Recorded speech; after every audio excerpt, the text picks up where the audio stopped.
Hey, what's up? Ako nga pala si BT at nandito tayo ngayon sa BT Reaction and welcome to my channel, Tunay na Kritiko. At meron tayong panonooring video ngayon. Ito po ay nagbula kay Pinoy News TV. Sa mga hindi pa po nakakabisita sa channel ni Pinoy News TV, bisita na po kayo mga katunay. At kung hindi pa kayo nakakapag-subscribe, subscribe na din po kayo mga katunay kay Pinoy News TV. At syempre, huwag nyo rin po sana kalimutan na mag-subscribe dito sa channel ko sa Tunay na Kritiko. Sa mga hindi pa nakakapag-subscribe, and click the notification bell para maging updated po kayo sa mga reaction videos na aking ilalabas. At huwag na natin pagtagalin at sabay-sabay na nating panoorin ang laman ng video na hatid sa atin ni Pinoy News TV at bibigyan natin ng reaksyon. Pasok! Usapan din po natin, nagwawala po sa galit, no? Ito pong si Jinggoy Estrada, Senator Jinggoy Estrada. Ayun, bago natin simulan, nais ko nga palang magbigay ng credits dito sa boses na madidinig natin at bibigyan ng reaksyon si Sir Badong Arateles. Ayan, suportahan nyo din ang kanyang channel mga katunay. Dahil ang tagal niya na raw po sa Senado, ngayon lang may nag-leak sa kanilang tinatawag na executive session. Nagalit po si Senator Jinggoy Estrada. Alam niyo kung bakit? Sabi ni Jinggoy, etong mga pinag-usapan natin, yan palang tungkol dyan, no? Sa executive session pala yan. For the first time. Sa executive session ng Senado at saka kahit na ng Kongreso. Alam niyo po, walang nakakalabas doon, no? Walang nakakalabas doon pag sinabi po ng Senado na executive session. Lihim po 'yun para sa kanila lang. Tinalakay po doon. Galit na galit po si Jinggoy. Bakit niyo nilik sa media? Yung akala natin kwentuhan lang, yung pala pinag-usapan talaga 'yun. Ano ba yun? Sa executive session po, bawal pong ilabas yun. Maliwanag po yung rules.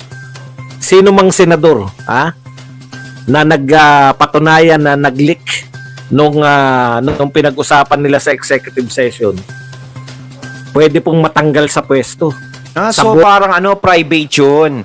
Parang bawal ilabas o ipagsabi kung ano man yung napapag-usapan nila. Syempre, importante yun. Dahil kapag lumabas yun sa ibang, di ba, malalaman kung ano yung mga plano. Ganun ba yon? Ganun ba? Hindi ko po. Potong 3/4 ng Senado. Ganun po kalala yun. Yung paglabag na yan. Teka lang, nagtataka lang ako. Sabi ni Jinggoy, inulit-ulit niya. Ang tagal ko ng senador. Matagal na tayo nag-executive session. Wala nakakalabas kahit na ano. Ngayon lang. Ngayon lang? Teka muna. May mga bago bang senador na ngayon lang naging senador? Aba, mukhang may senador na nakapasok dyan na kamag-anak ni Marites. O parang hindi mapapagkatiwalaan. Kailangan kasi kung confidential ang pinag-uusapan nyo, dapat is kayo lang ang nakakaalam. Pero dito sa pinaparating nga ni Senator Jinggoy, ngayon lang nangyari na nag-leak, no? Nako sino kaya yun? Kumbaga, dumarating na hindi talaga mawawala sa apostoles, si Judas. Wala akong maisip. Pero kumbaga, ang pangalan niya hindi si Judas, si Marites. Pucha, grabe yun. Delikado po yan kasi, alam niyo po mga pinag-uusapan dyan, mga confidential. Tingnan nyo Confidential. Confidential. Pag ibig confidential, sabihin, bawal mahirap malaman ilabas ng yan. marami. Oo. Bawal malaman ng, bukod sa mga senador, wala na dapat ibang makaalam. Tama. Kaya iimbestigahan po nila to. Yung kinunan natin ng source kanina na politiko, isasalang nila sa Senado kung saan nila nakuha yung source nila. At pag senador po yan, pwede po nilang isalang yan by 3/4. Pwede po matanggal yung senador na yan. Kasi mga pinag-uusapan po dyan sa executive session, mga mga talagang pwede pong makasira sa bayan, pwede pong ikabagsak ng Pilipinas, no? Katulad niyan, galit na galit sila. Tama yun. Kung merong ganong senador na naglalabas ng usapan, yung mga confidential, is delikado, hindi mapapagkatiwalaan. So, sino yung tao na yon? Sino yon? Sino yon? Senador ba yon? Pero alam ko sa mga ganyan, confidential, silang mga senador ang nag-uusap dyan eh. Di ba? Correct me if I'm wrong, mga katunay, o may mga iba pang tao na nandudoon sa confidential na pinag-uusapan nila. Oh, pero delikado pa rin, mahirap. Kung meron silang pinaplano na tungkol dito sa ano natin, di ba? Is delikado lumabas. Mamaya, lalo na yung usapan sa China, baka mamaya. Tapos, baka China pala yun, ako. Ayaw natin magsalita, no? Pero hindi natin alam kung sino yung tao na yun na naglalabas, no? Yung kamag-anak ni Marites na yun. Pinag-usapan lang natin yung executive, paano na palabas. Mm. So, totoo po yun. Meron talagang mga senador na gustong ibalik yung confidential fund. Oo. Hindi na po ano yan. Katapusan ng mundo.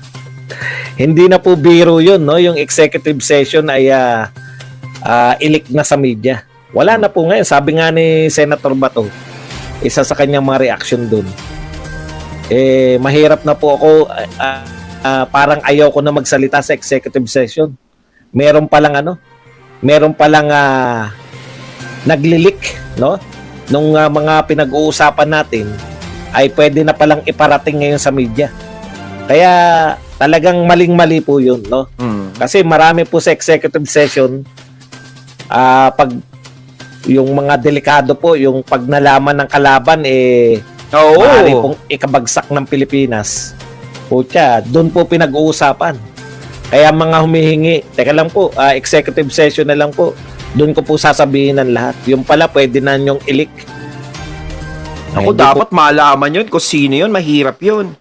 No, na merong tumatrabaho ng ganyan, yung masyadong nagpapalabas ng pinag-uusapan na confidential. Delikado tayo dyan sa ganyang tao. Hindi po pwede yun. No? Talagang Anong hindi uri pwede na ng yun. Senado? Ayan po. Tapos parang... Kasi kung magmi-meeting sila lang ganyan, may confidential kayong pag-uusapan, wala na. 'Di ba kanino? Sinong tao yung natin dito, tatablahin natin dito? 'Di ba? Aamin ba 'yon na kung sakasakali na, 'di ba? Yan nalalaman na nga na nag-leak. O, sabihin nila, sino ba yung naggaganyan dito? Syempre walang aamin. Syempre masisiba ka sa pwesto mo eh. O, pero sa susunod na naman pag-uusapan nila, delikado, kailangan pakiramdaman talaga kung sino. O kaya, kung sino yung talagang mapagkakatiwalaan karap, yun na lang kausapin. Ha, 'di ba? Nako, sila, tagal na rin naman nilang senador eh. No? Siguro, alam na naman siguro nila kung sino ang pwedeng pagkatiwalaan sa hindi.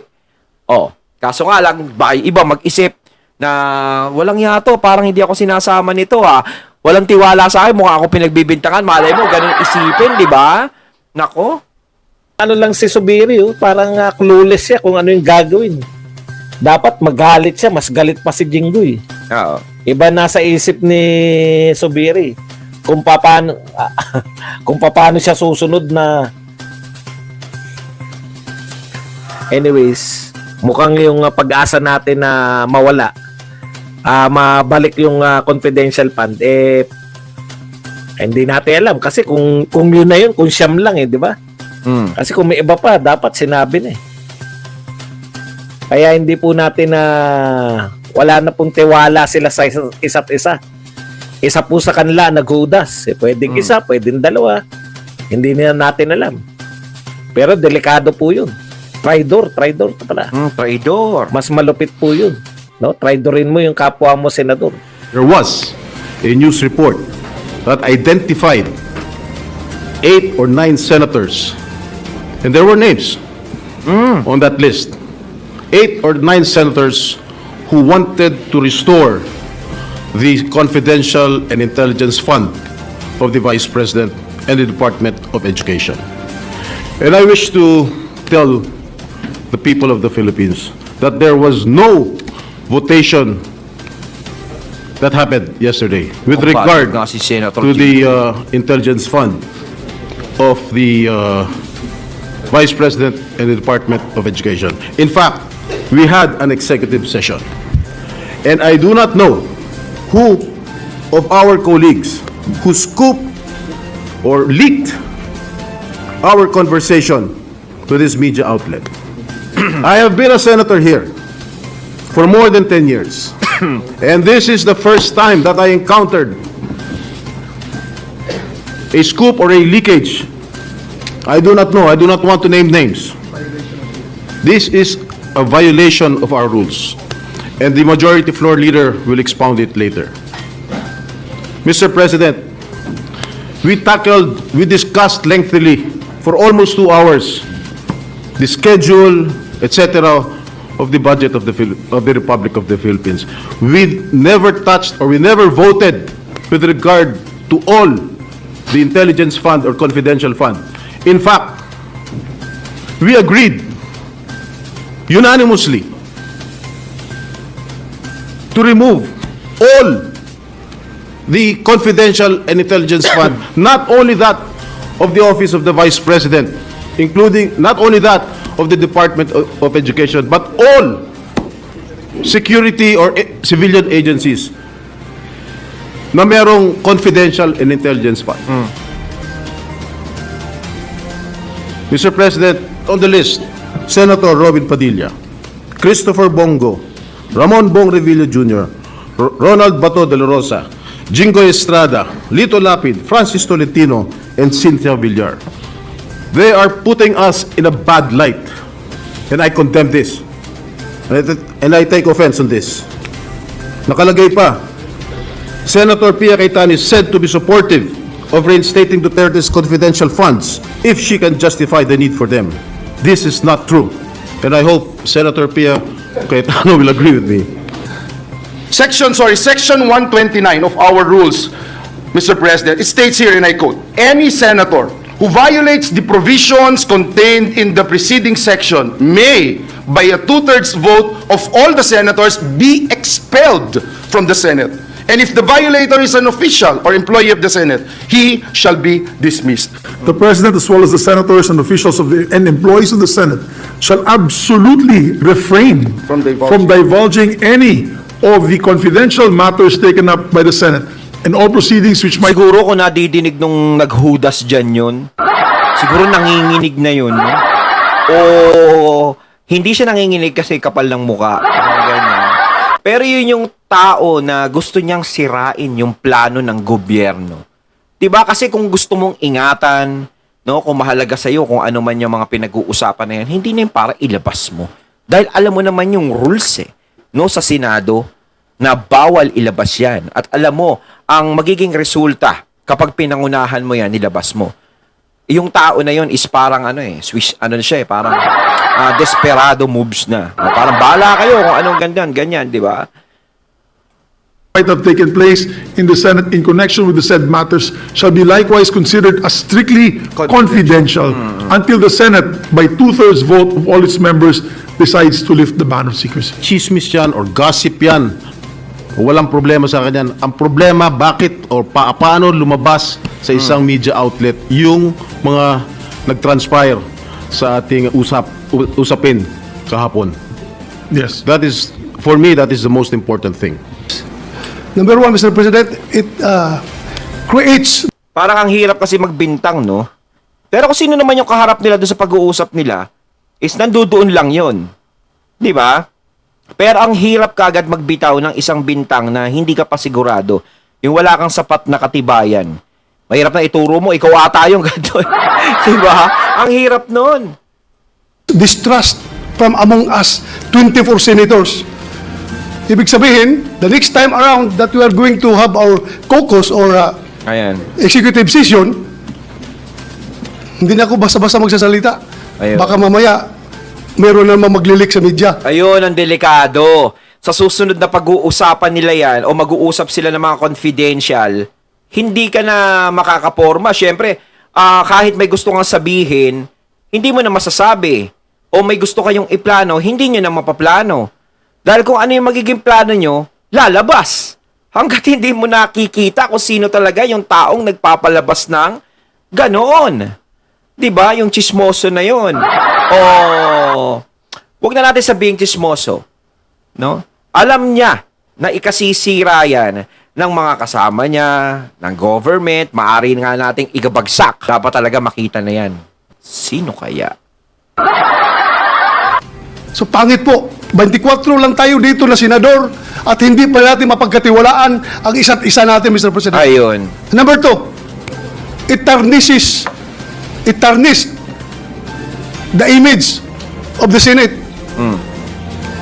24 lang tayong hinalal ng buong Pilipinas at hindi pa natin mapagkatiwalaan ang isa sa atin na pwedeng nag-leak. If indeed, it was leaked by any member of the Senate. Kung ang nag-leak naman nun ay empleyado na nandoon sa loob, well, as a police officer, former police officer, Mr. President, I can vividly recall kung sinong nandoon sa loob. Dalawang staff ni Senator Angara.